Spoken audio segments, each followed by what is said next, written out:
So the game project that I was working on here on my internship got put on hiatus like probably over a month ago, and I've been doing non-game stuff pretty much the entire time I'm here, which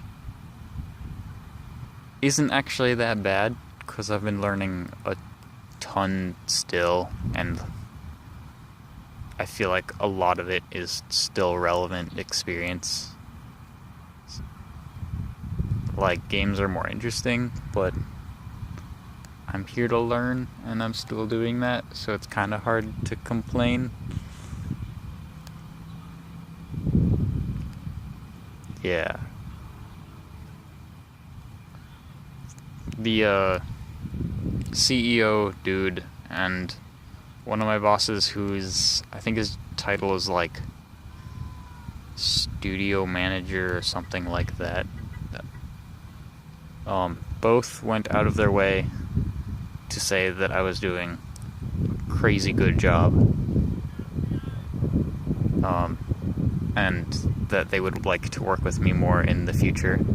So I basically have like a real job offer, like non-internship job offer here to work in software development, which would eventually become games once the project ended, or once the game comes back, rather.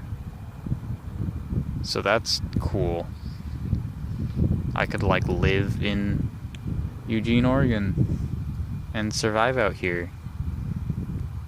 Probably couldn't survive on the pay I'm getting during the internship, because that's like nothing. But if it would probably be higher. I'm not going to immediately, because I want to finish college. Mostly, I think, because my grandparents want me to finish college, because it's important to them. They're paying for it.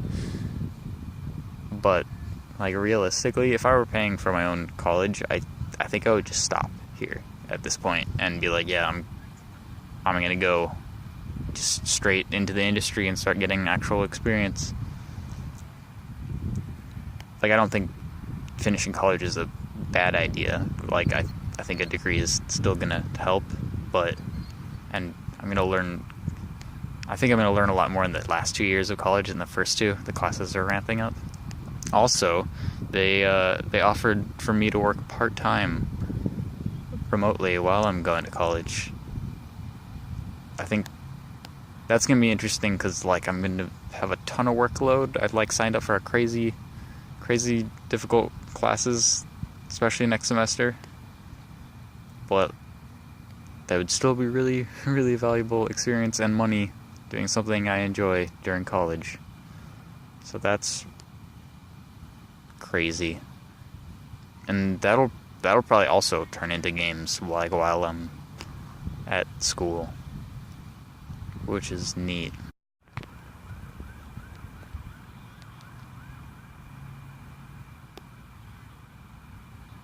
And what's really crazy is like software engineers make a lot of money if they're not doing games. If you're making games, you're not going to be making nearly as much money, and you're working a lot harder. But if I stayed in non-game stuff, like I could potentially, like in a few years, be fairly well off, which is weird because I guess I just imagined being a starving artist my whole life, and maybe I'll still go that route because I do want to make games. It's just weird that like that's an option that isn't that far off. I don't know. And I still am only 2 years through college, and a lot has happened already in those first 2 years, so who knows if I'll ever end up actually going back to Oregon, or if I'll find some other crazy thing in the next 2 years. But it's neat that I have that choice now. which I did not have a few months ago.